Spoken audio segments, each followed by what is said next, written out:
Greetings, ladies and gents. It is I, Scythe Jackal, and Merry Christmas to you all, or Happy Hanukkah, whatever you celebrate. I hope you're all very safe, and I hope that you're all spending time with your family and your close ones and your friends and all that. And so yeah, happy holidays. This video will most likely be released on Christmas Eve. As of now, it is late at night on December 23rd, 2023. So if you see this tomorrow or possibly the day after, then hope you enjoy it. But we're not going to be talking about some holiday cheer with this. We're going to be talking about fan bases. Fan bases. Who doesn't love them? Whether it's music, movies, TV shows, books, and video games, which is what we're talking about. Nintendo is known for having some of the most successful video game franchises of all time, including Mario, Zelda, Pokemon, Smash Brothers, and more. But let's just say the fan bases around all of these games aren't the best. Now, that's not to say that every single person in this fan base is toxic. If you enjoy these games and you're not toxic, great. I wish everything good for you. And I wish good for everyone else, but you know what I mean. So we're going to be doing a tier list based on, in my opinion, how toxic every Nintendo fan base is. So keep in mind, this is just my opinion. If you think that a fan base on here that's placed really high on toxicity shouldn't be there, or a fan base that is kind of toxic should be placed lower or higher, let me know in the comments. And also, like I said, it's just my opinion. And like I said before, again, not everybody in these fan bases are toxic. Don't go harassing people. Don't go attacking people. Don't go doing any of that. This is just a video so I can give my perspective about these fan bases and why I think that there's a good amount of toxicity in some of them. Alright, so now that we've gotten that out of the way, enjoy. Okay, starting out with the Animal Crossing fan base. The Animal Crossing fan base used to be very, very chill, I would say. The games just came out, people really liked them. It was a smaller franchise. And then New Horizons came out, and it became the best-selling game in the series. I think it sold 30 million copies, which is half of what Mario Kart 8 Deluxe has sold, so that's really good. But yeah, I'm going to go with toxic for now, because the franchise wasn't super toxic up until New Horizons, because, more people were playing New Horizons, because you know what happened that year. But more people were into this franchise, and a lot of people, they started going out to other people's islands and doing some stuff. I think the Space Buns controversy is the most well-known one, because you could style your character with Space Buns, I believe it was called. It's like buns for your hair, 2 buns. And people were very angry about it because you could put it on a white villager, and I'm not going to get into that, but yeah, that kind of moves it to toxic. If we're not taking New Horizons into account, I would say not that toxic. The Bayonetta fandom. Ooh, I'm a part of this fandom. I love Bayonetta. I'm going to go with not that toxic. I don't think the Bayonetta fandom is that toxic. They're kind of horny, but, that's not really toxic to say. The Bayonetta fans, they like the games, talk about how good they are. I have not really met many toxic Bayonetta fans in my lifetime, and that's coming from somebody who adores the first 2 games and hasn't finished 3 yet, but I'm really liking it. Yeah, Bayonetta's got a pretty positive fan base around it. I know people say, oh my gosh, there's guys on Twitter who are talking about the game. First off, who cares what people say on Twitter? And second off, the people who complain are not Bayonetta fans for the most part. Not trying to be a gatekeeper, but it's kind of the case. The Donkey Kong fan base. The Donkey Kong fan base is very chill, I would say. The only thing I could say that's a little toxic is, well, not really toxic, but it's there hasn't been a new Donkey Kong Country game since 2014. We've gone literally almost a decade without one. In 2 months, it's going to be a decade since we last had an original Donkey Kong game. No, new funky mode does not count, no matter how funky he is. But the Donkey Kong fanbase is actually pretty chill. It's a very hard series, too, which I find interesting, because a lot of difficult games typically have pretty toxic fan bases around them, like Dark Souls, Bloodborne, Elden Ring. Hollow Knight? Is Hollow Knight's fanbase really toxic? I don't know. I love Hollow Knight. I should do a video about Hollow Knight. But yeah, the Donkey Kong fanbase is pretty chill. But I think that part of that is just because there hasn't been a new game in so long. Alright, F-Zero. F-Zero is not that toxic. Again, it kind of similar with Donkey Kong in that there hasn't been a new F-Zero game in almost 2 decades. Unless you count F-Zero 99, which people are having fun with. And I thought it was pretty cool. But the F-Zero fandom's not that toxic from what I've seen. They're very passionate about the games, though. But not to a psycho extent. Alright, next up, we got Fire Emblem. Oh, we're getting dangerous here. Where'd I put it? Where'd I put Fire Emblem? I don't know. We'll go back to Fire Emblem later. But Kirby. The Kirby fandom... I'm going to go with no clue. Because I've heard people say that the Kirby fandom is pretty toxic. Because they take the lore too seriously. Or think he's so amazing. But there are also people who say that... There are people who say that Kirby's fanbase is pretty chill. So I'm just going to put it in no clue for now. Mario Golf. Mario Golf is kind of not that toxic. There hasn't been a game since Super Rush. A lot of people didn't like Super Rush, but not liking something doesn't mean it's toxic. Excuse me, not at all. But, yeah, I give it a not that toxic compared to the other Mario spin-offs. But we'll get to those. We'll get to those. Luigi's Mansion. Luigi's Mansion, I think it's the bottom of toxic. Because Luigi's Mansion, the people who love the games are very evident of how they, I'll make no clue mildly Z toxic. What does that even mean? Mildly toxic, so like a little bit toxic. So Kirby's considered. Luigi's Mansion fandom, I think it's the top of mildly toxic because the people who really like these games are actually pretty nice.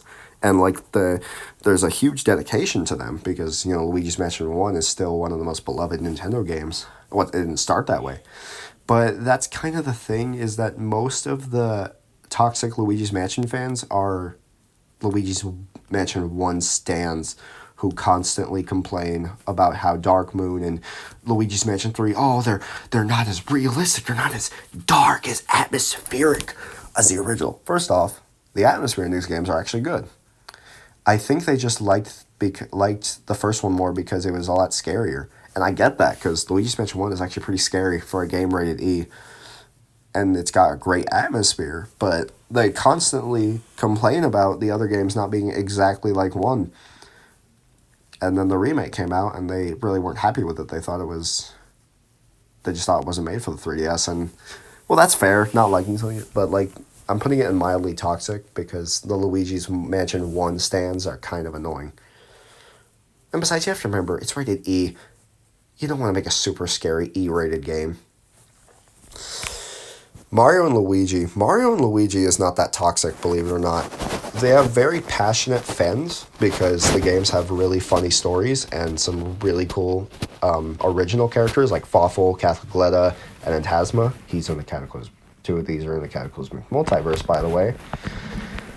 But they're not that toxic. Mainly, I think another reason is because there hasn't been a new Mario and Luigi game since 2019. But that was a remake. And it was received well because it was just basically the original game. It was Bowser's Inside Story. But then just after that, Alpha Dream went bankrupt and then they stopped making Mario and Luigi games. So... yeah, I'd have to go with that. Mario Kart. Oh, Mario Kart gets super toxic. Oh, wait. I found Fire Emblem. It's hard to see. Because it's...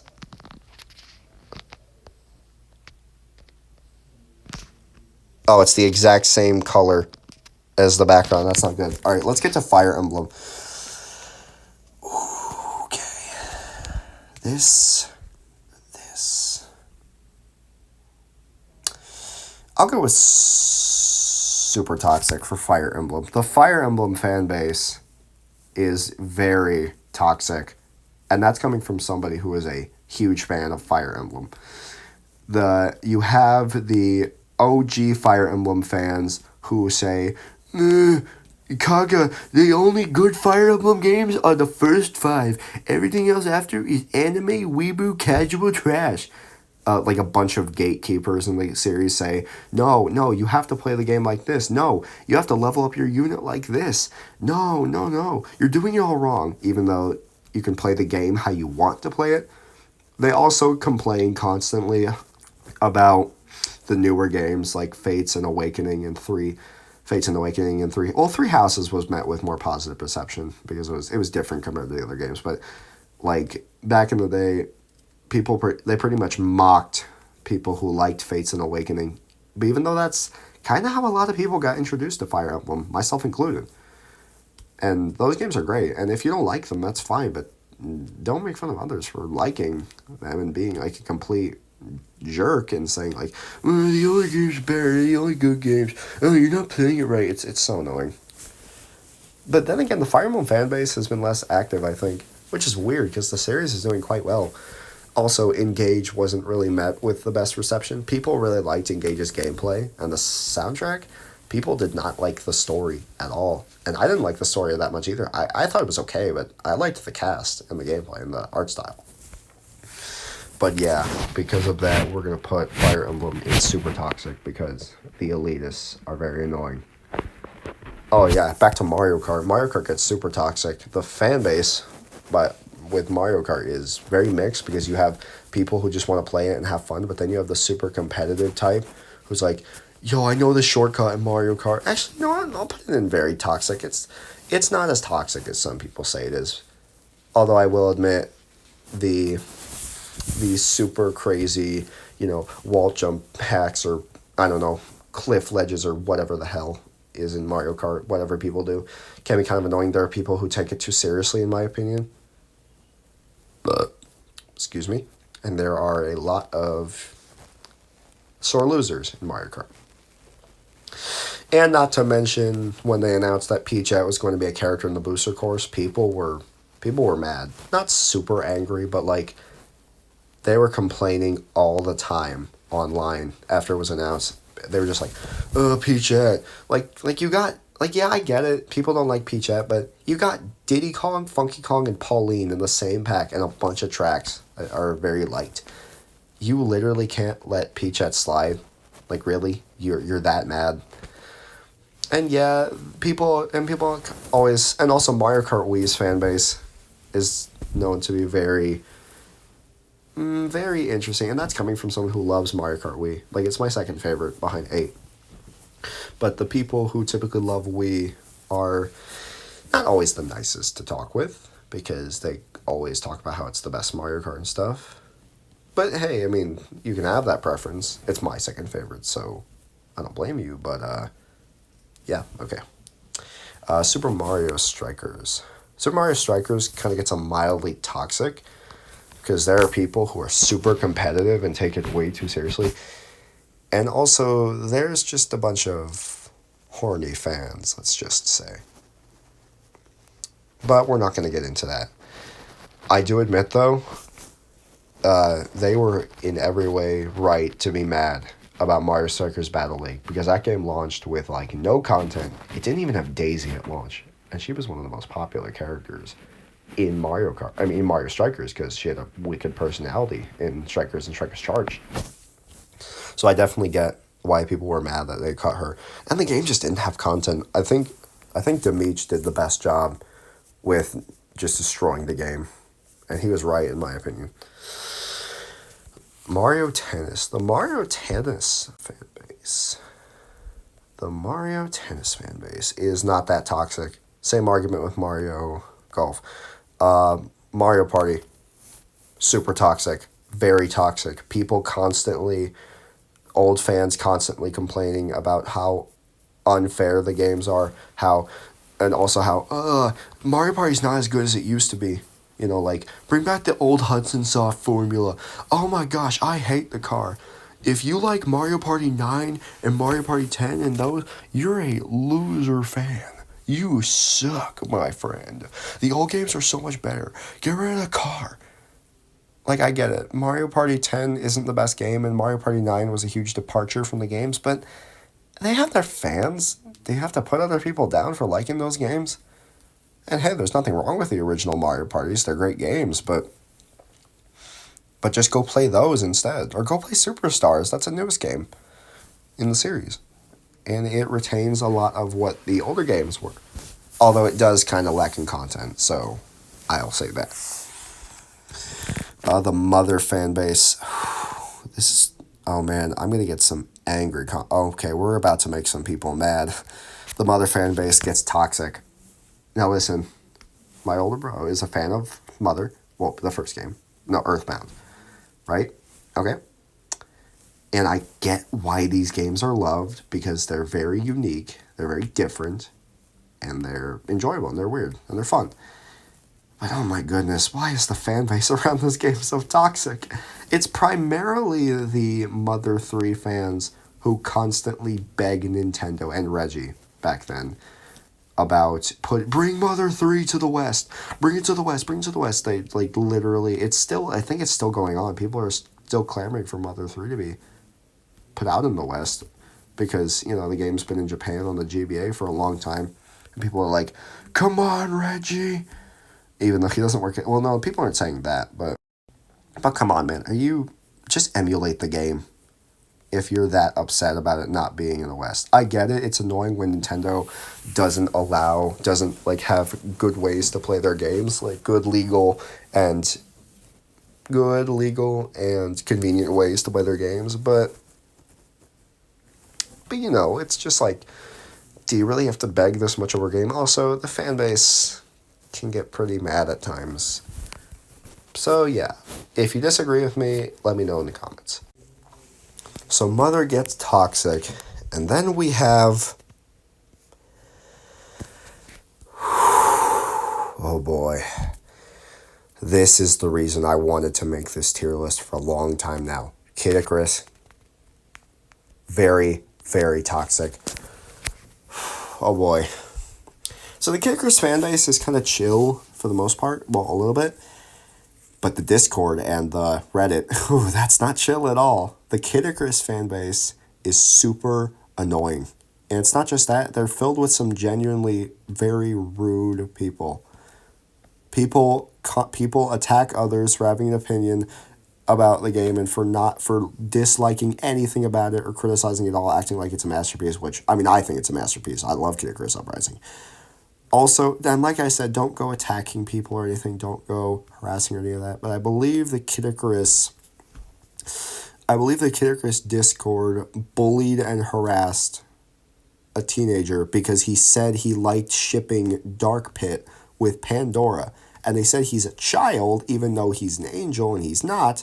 And when he tried defending himself, they banned him and mocked him. That is cruel to do to somebody. And, I know, you shouldn't play victim, but, really banning somebody for liking a ship and then defending their reasoning for liking it when you're being a jerk to them, is that really a good image?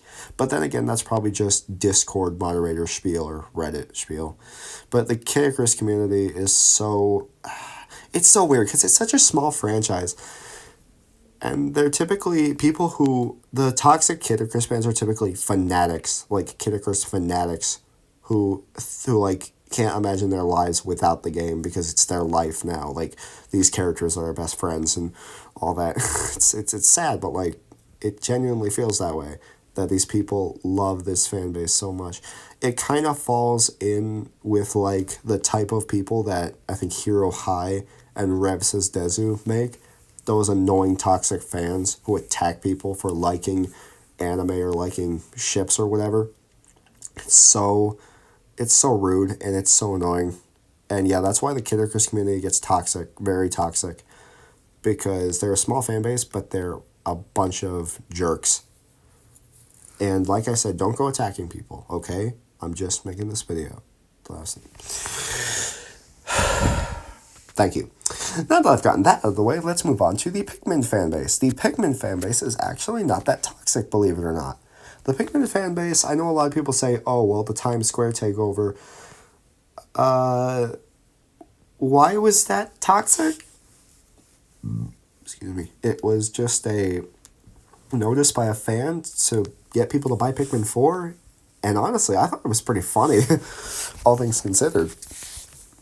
I don't feel like that's toxic. I've been a Pikmin fan since late June, and I think the fan base is pretty chill. The fan base is pretty nice, actually.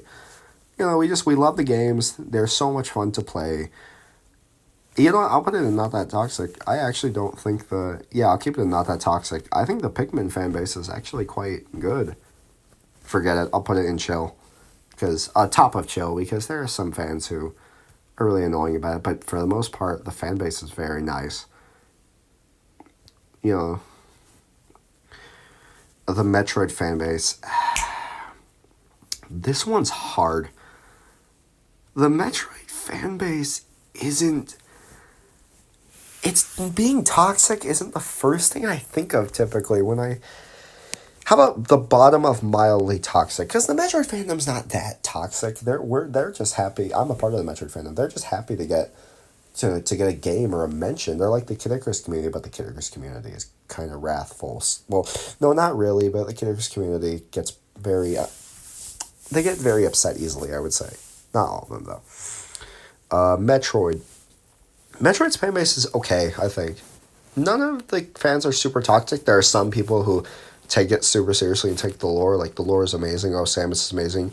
There are people who complain about Samus fan art, though, because, people don't like a lot. Which is understandable if you're not. And, the fan base does kind of overtly sexualize Samus at times, which a lot of people find annoying. I don't really have an opinion on it, because it's not real, but it's just fan art. I'm not into it, but, whatever. And I get that. But that's, all I can really think of when I think of toxic Metroid fans, because there are people who say that... I mean, the Super Metroid stands can be kind of annoying, because they're just pretty much always think, oh, Super Metroid is the best game, and they don't really like it when people say they have a different opinion.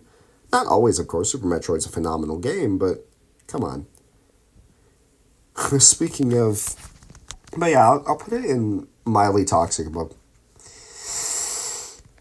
I think I'll put it a little higher. Speaking of constantly loving one game, oof. Paper Mario fandom is dangerous.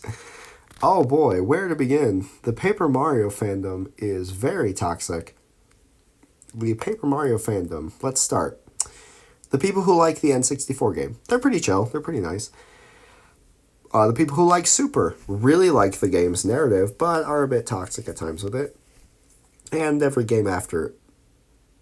Yeah, every game after has its fans, don't get me wrong, but I'm focusing on this placement primarily because of Paper Mario The 1,000-Year Door. Now, I haven't played the game yet, I'm sure it's amazing, but the fan base around this game, specifically just this one game, is so incredibly toxic.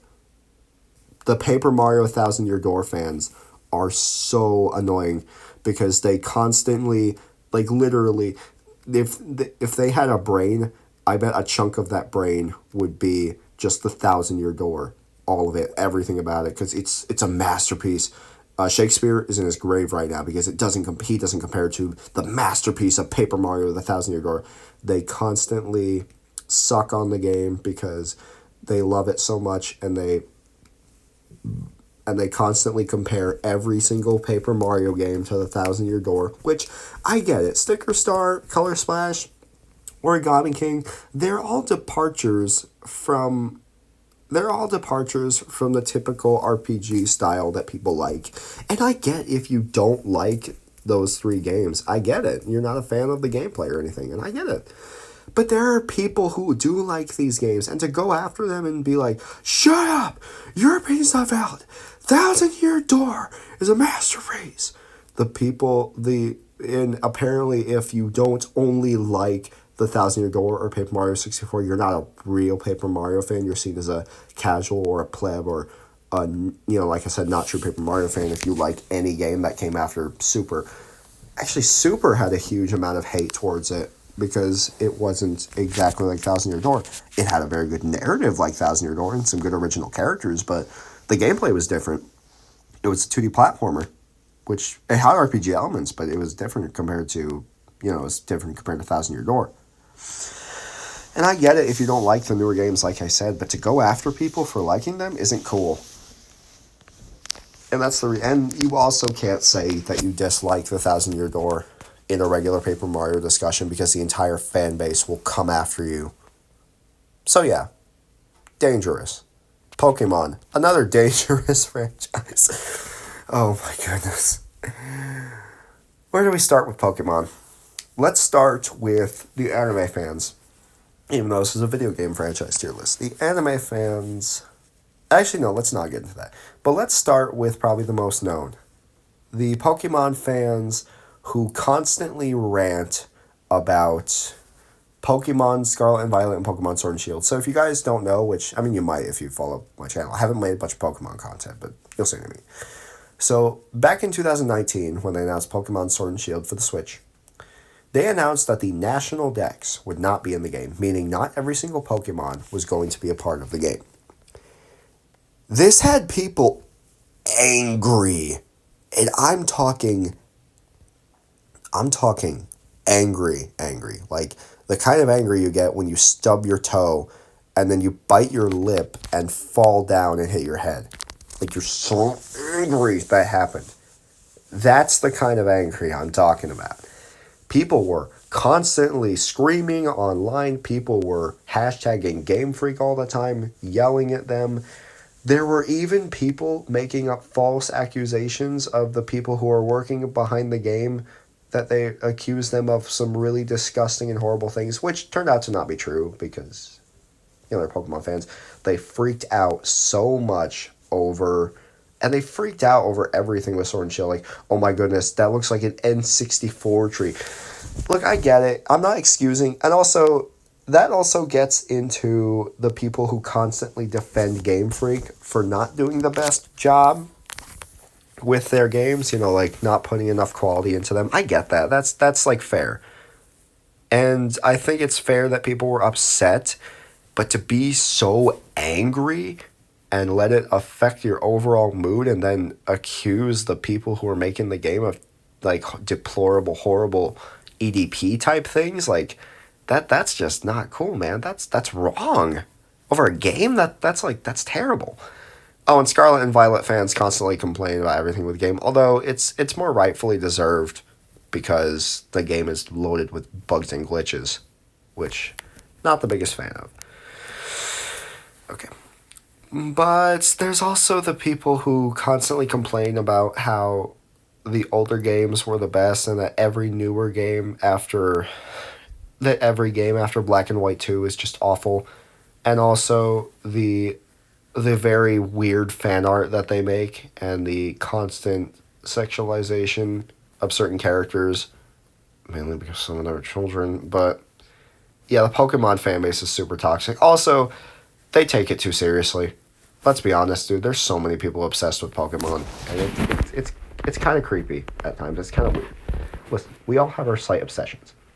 We like video games, right? I'm pretty sure a lot of people here subscribe to my channel because of my video game content.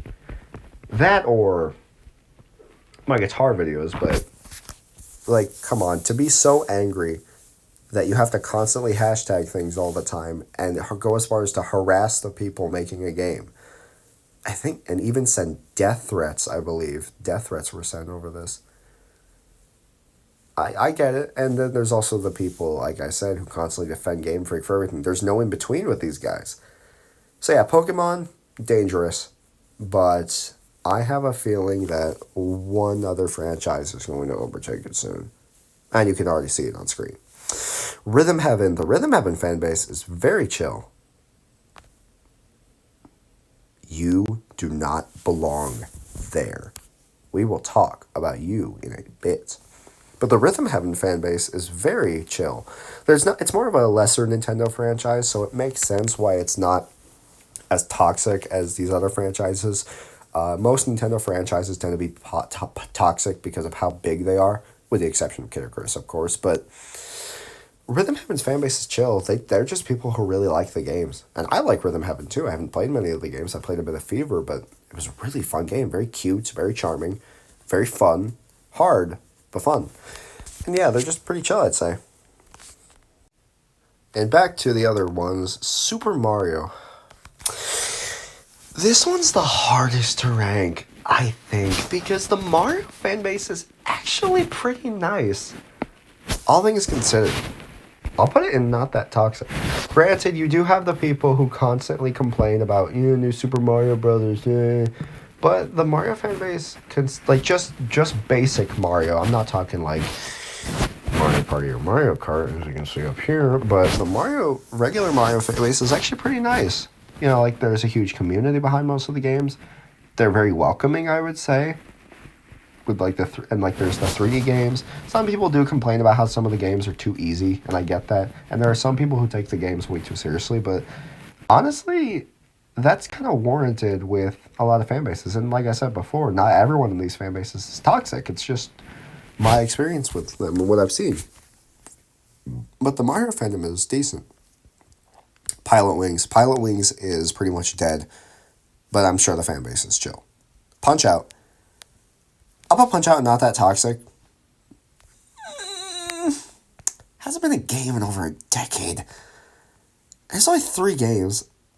I think not that toxic. I don't think Punch-Out is super toxic. The fan base is pretty chill. There's a huge community around the third game, about the reboot, and I mean, I love that game too. It's one of my favorite games of all time. But it's a very good game. But the fan base around it is actually pretty decent, and there are people who don't take it super seriously. So you know what? Yeah, Punch-Out's going in chill. Punch-Out is very chill. Star Fox. Not that toxic. No one really talks about Star Fox anymore because there hasn't been a new game since 2016. And because a lot of people consider the franchise dead because Nintendo doesn't know what they want to do with it. The reason it's not in chill is because, you know what? Mildly toxic, just at the bottom. Because there are people who constantly complain about Star Fox Zero all of the time. And always say that, Star Fox 64 is the best game ever. And I have an opinion about Star Fox 64, but we're not talking about that. Like, they pretty much just say, this Star Fox game is awful. I'm going back to Star Fox 64. The only good Star Fox game. It's kind of like Smash Brothers fans with Melee, which... We'll get to that soon enough. Oh, yeah. So, yeah, just basically the stands for Star Fox 64 and the constant complaining around Zero and the some of the interesting people in this community. But, yeah. Next up is the Yoshi community. The Yoshi community is very, very, very chill, I would say. Very, very chill. Yoshi is a weird franchise where it's consistent, but it's not. You know what I mean? It's like they release a game, some time goes by, and then they release another one, and it's like, okay, it's there, it's cool. The fan base around these games is typically pretty good. There's some people who don't really like Yoshi's New Island or Yoshi's Crafted World, but there are people who do like them, and there are people who like the older games. So, yeah, good for them. Rock on, Yoshi fans. The Wii Sports games. The sports games get not that toxic because there are people who have a lot of nostalgia for Wii and Wii Sports Resort, myself included, but that doesn't really mean it's toxic. I can't really say much else about the sports fandom. People didn't really like Wii Sports, but that game was kind of sus, so I don't blame them. Pokemon Mystery Dungeon. What fan base? As somebody who I don't really see many people talking about this fan base. So, yeah. Splatoon gets super toxic. It's a competitive shooter. There are people who take it way too seriously. There are people who... there's a lot of passionate fans, which is good. But there's a lot of people who take it too seriously. And they constantly talk about the game. And they get very upset when they don't win a match. Or like this... or you don't vote for what I wanted to vote for in Splatfest. So we're going to put it at the bottom of toxic. But it's a competitive shooter. Of course it's bound to have toxic fans. Then we get to WarioWare. And then, my bad, that was a little reboot. But the WarioWare franchise is not that toxic, believe it or not. The WarioWare fan base is quite chill. It's just not going in full chill. It's pretty tight, like people, they like the micro games. I don't really hear many complaints about the newer games. People really like them. People just really like these games. Some of the fans of these characters are they're into interesting things, but I wouldn't say it's completely bad. Like, the people who like these games are really good. The games are good, and people like most of, if not all of the games. Except for WarioWare Snap, but that one makes sense because that game sucks. But yeah, I'll put it in the bottom of not that toxic. I'm just not putting it in chill because some of the fans of these characters have interesting tastes. Chibi Robo is pretty chill, I would say. People say, oh, well, Scott the Woz and his... let me just play the clip. Yeah, that clip is pretty infamous across the internet now. And Scott the Woz is an amazing critic, by the way. I love his content. I should make a video on him at some point, but he has talked about how he hates Chibi Robo Ziplash so much. And it's honestly warranted because, it wasn't what people wanted. People who like the originals, though, they're pretty nice. The Chibi Robo fandom is very small, though. Like I said, Scott's probably the one that's most notable in the community, but yeah. Game & Watch. Does this really count anymore? Does anybody really care about Game & Watch anymore? I mean, it was huge with like the Game & Watch handheld and, Mr. Game & Watches and Smash Brothers, but is this even a series anymore? Dr. Mario, no pun intended, is chill. Haha, get it? Because chill, favor. Yeah, you get it. But Dr. Mario hasn't had a game since like Dr. Mario World on mobile phones, but that game shut down, I believe.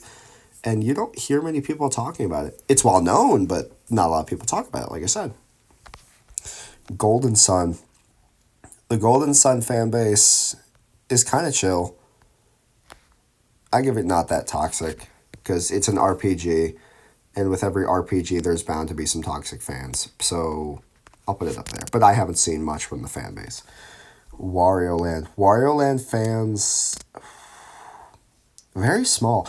That's the thing. That's the reason I picked this tier list, because there's a lot of there's a lot of smaller Nintendo series on here that we wouldn't think of when you think of toxic.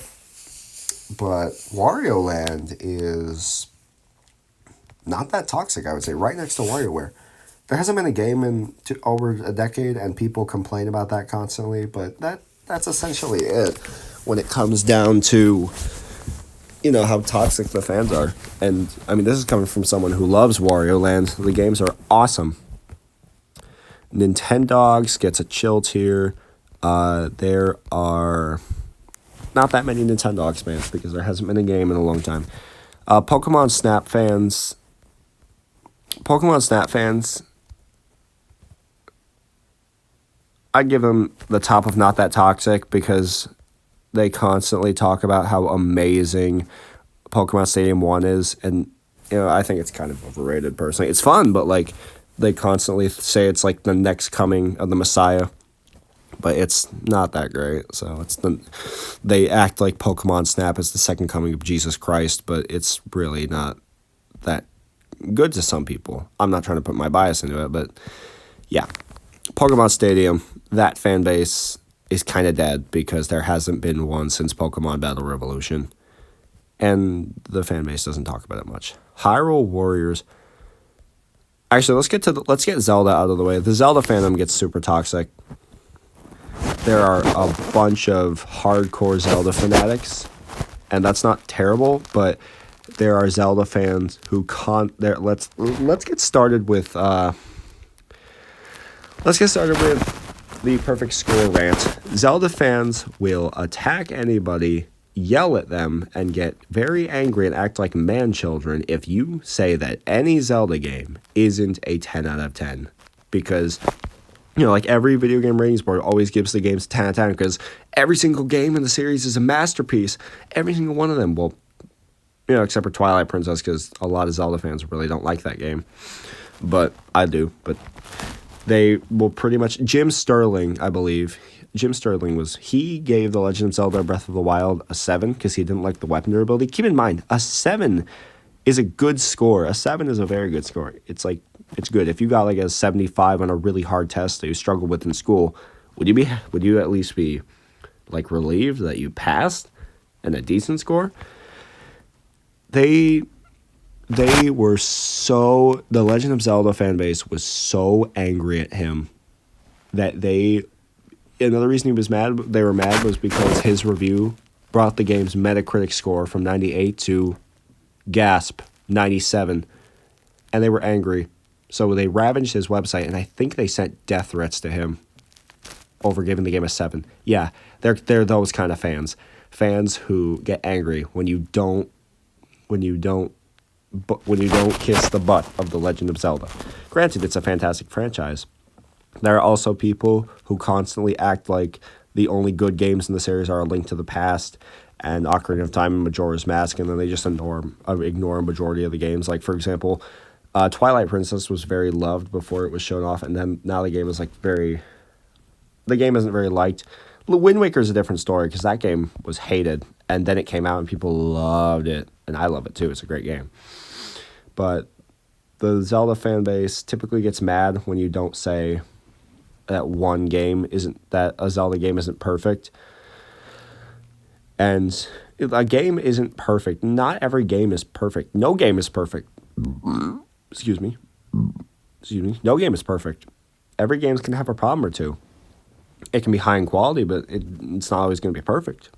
But yeah, the Zelda fan base is kind of toxic. You know what? Not as toxic as, the Zelda fan base is bigger. I think we'll leave it there. The Hyrule Warriors fan base isn't terrible.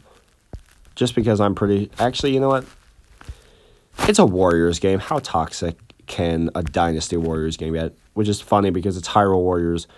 I would kind of overlap it with The Legend of Zelda, but really the Hyrule Warriors community and the Zelda community kind of blend. But the Hyrule Warriors community isn't as toxic. Pokemon Coliseum, same story as Pokemon Stadium. Excite Bike, not very iconic, but not very popular anymore. Wave Race is quite chill. Mario and Rabbids. Mario and Rabbids is very chill because the games were super good because nobody expected them to be good, but they ended up being some awesome games. Mario and Sonic, given how a part of the Sonic fan base is in this, I'm going to put it in the bottom of mildly toxic. Mario Super Sluggers, pretty much non-existent, I would say. The Wii, just like the Wii, just like Wii Music, Wii Party, all those games, I would say not that toxic, just because I don't feel comfortable putting it in chill. Same with Wii Fit, that gets not... Well, Pokemon Ranger, geez, these are a lot of obscure games I don't know of. No, I know of these, but I don't really consider these franchises. Mario vs. Donkey Kong. The Mario vs. Donkey Kong fandom is not that toxic. There's a new game coming out soon. It's a remake. I hope it's good. ARMS fan. I should have made a non-existent tier because a lot of these fan bases are small. But ARMS isn't that toxic. I just wish the game got... I feel like the people who like the game aren't a big fan of the gameplay, though. Not to say the gameplay is perfect, but that's not really a reason to say it's toxic. So, a bit of my screenshot recording did not save, weirdly enough, so everything else went into basically chill. But there's two franchises we need to talk about that are definitely higher up. So Xenoblade Chronicles gets that, so it's a very toxic game series. The Xenoblade Chronicles 1 stands are extremely annoying because they constantly compare every single game that isn't the first game to the first game. They complain about how Xenoblade Chronicles 2 ruined the franchise with anime weeaboo crap, because they preferred the grittier, kind of darker art style of Xenoblade Chronicles 1, which it was a pretty cool art style, but if you go back and play it, it does not age well. I think the anime style fits it better. And honestly, don't you think this would have happened anyway? Xenoblade Chronicles 3 fans are pretty chill. but there are people who get very upset over the ending of the game, that ending picture. We all know which one I'm talking about. I made a video on it, which was a comedic video. But there are people who constantly fight over which game is best, even though all of the great games are great and there's really no need to fight. There are people who constantly quote the series, and there are huge pirate myth for simps. And that's what I have to say. But now we come down to the one you guys have probably been waiting for. The Super Smash Brothers fan base. We all know that this is getting a little low tier because it's actually not that dangerous. Oh boy, where to begin? Okay, first off, Super Smash Brothers Melee. Insanely toxic fan base. Refuses to acknowledge the other games. Thinks Melee is the best game ever. Constantly kisses its butt all the time. Only plays Fox, Falco, Captain Falcon. Only these characters because the other characters aren't viable. Only plays on one stage. Acts rude towards people who don't want to play competitively and just want to play for fun. Go to tournaments, whine, and get super angry when they lose, and even yell at their opponent. I'm pretty sure there was even a 12-year-old girl who was yelled at a Smash tournament once. But super toxic fans in Melee, the super competitive spirit around it, and that's not even getting to the other games. Smash Brothers 64. Actually, Smash 64 isn't that toxic. Smash Brothers Brawl fans constantly talk about how epic the Subspace Emissary is, which is pretty epic, not gonna lie, but they constantly act like it's the greatest thing ever written since Shakespeare wrote Romeo and Juliet. And while it's a great story mode, it's not perfect. But they constantly act like it's the best story ever, and they complain whenever a future Smash Brothers campaign does not have the cutscenes or the same story that the Subspace Emissary had. Granted, World of Light was a thing, but people didn't like it that much. I liked it, but that doesn't really matter. Smash for Wii U fans are okay. They just constantly complain about how overpowered Bayonetta is, but that's aside the point. Smash Ultimate fans. Where to start? Waluigi fans sending death threats to Sakurai when the game was announced. People constantly harassing the developers and other people who are working on Smash Ultimate to add this character. A new character gets revealed, they whine and throw a tantrum because it's not the character they wanted, and the game should be completely directed towards my interests and my tastes. I'm gonna refund my copy of the game. Oh, and that doesn't even get into Byleth. When Byleth was announced, people were angry. Like the dog from Cujo. They were angry. They were frothing at their mouths and just screaming online, throwing tantrums that it wasn't Dante or it wasn't any other character. They sent death threats to Sakurai and his wife. His wife.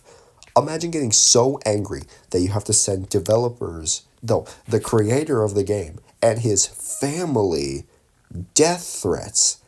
That's horrendous. And you had the people complaining about Steve being added to the game and, oh, this World of Light's not as good as Subspace Emissary. And like I said before, there were people who were constantly complaining about their favorite character not getting into the game. Listen, I wanted Doomslayer in Smash Brothers, and he didn't get in, but he got a Mii costume. I'm just happy he got representation at all. But people were so angry, not to mention the competitive scene. Smash Brothers fans are very competitive. Not all of them, but they refuse to play with items for a majority of the time. And hey, if you don't like playing with items, that's fine, but trying to force the way you like to play it on other people is messed up. And I don't care who says otherwise, but the Smash fandom, in my opinion, is the most toxic Nintendo fandom of all time. Oh, and they also smell bad, so they're literally toxic. Well, that's